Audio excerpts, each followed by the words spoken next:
ચંડીપાઠ એ તારી જ કહાની, તારી જ વાર્તા છે.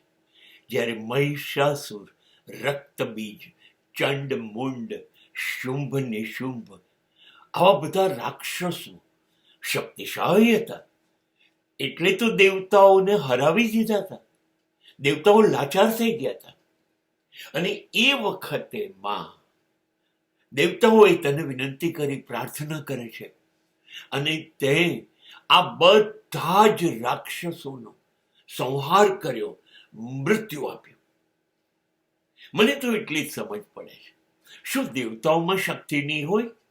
પુષ્કળ હોય, પણ એ જે તારા આશીર્વાદ, એ આશીર્વાદે જ દેવતાઓને શૌર્યવાન બનાવ્યા, શક્તિવાન બનાવ્યા. એના તારી શક્તિ, તારા આશીર્વાદ વગર તો દેવતાઓ પણ લાચાર છે, અને તારી શક્તિથી જ એ લોકો શક્તિવાન બન્યા.